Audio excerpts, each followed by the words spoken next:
माननीय मुख्यमंत्री जी और मंच पे बैठे हमारे अतिथिगण और हमारे साथियों, नमस्कार। मैं हूँ शाजिया कैसर। मैं फाउंडर हूँ रिवाइवल शू लॉन्ड्री की। जैसा कि आप लोग जानते हैं कि हम आपके पुराने जूतों को नया जीवन देने का काम करते हैं। जब ये आइडिया आया तो हमने रिसर्च करना शुरू किया। तो रिसर्च के दौरान हमें ये पता चला कि करीब 35,000 करोड़ की ये लेदर इंडस्ट्री है और WHO के रिपोर्ट के मुताबिक करीब लाखों पेयर ऑफ शूज़ जो है वो वेस्ट हो जाते हैं, जो कि पर्यावरण को दूषित करने का काम करते हैं।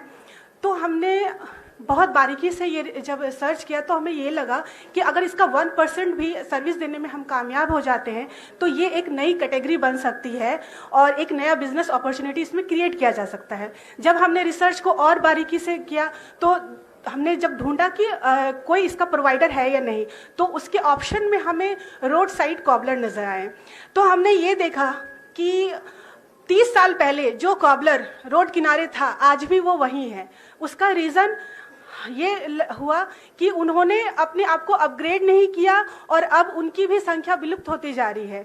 तो उसकी अपग्रेडेशन को लेकर हमें ये अपॉर्चुनिटी नज़र आई और मैं तहे दिल से शुक्रिया अदा करना चाहूँगी बिहार सरकार का और डिपार्टमेंट ऑफ इंडस्ट्री का कि उसी वक्त स्टार्टअप नीति की जो पॉलिसी है उसके तहत हमें फंड मिला और हमने अपने इस आइडिया को बिजनेस में कन्वर्ट किया।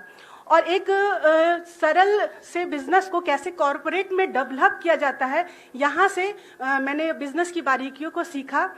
लेकिन जैसा कि सबको पता है कि किसी भी फील्ड में या कोई भी बिजनेस आप करते हैं तो बहुत सारे चैलेंजेस आपको फेस करने पड़ते हैं।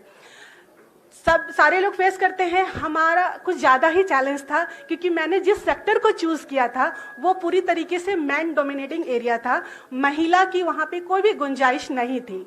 लेकिन मुझे ये पता था कि कोई भी स्किल, कोई भी नॉलेज किसी जेंडर का मोहताज नहीं होता है, उसको गेन किया जा सकता है। मैंने शिद्दत से अपने काम को फोकस किया कि लोगों का अभी मेरे पर ट्रस्ट नहीं है, लेकिन मैं अपने सर्विस के थ्रू ही उनका ट्रस्ट गेन कर पाऊंगी। और मैंने वो किया जिसका BBC ने भी फीचर किया हमें। और कहा ही जाता है कि अगर आप धैर्य के साथ किसी काम को करते रहें तो उसका फल ज़रूर मिलता है। जो कि इंडिया की लीडिंग कंपनी लिबर्टी जैसी बड़ी कंपनी हमारे साथ हाथ मिलाने के लिए आज तैयार है। अगर वो ऑफिशियल डिक्लेरेशन हो जाता है तो करीब 100 से भी ज़्यादा लोगों को हम रोज़गार देने में कामयाब रहेंगे। और जो मेरी शुरुआत एक महज 2 लोगों से शुरू हुई थी, आज 17 लोगों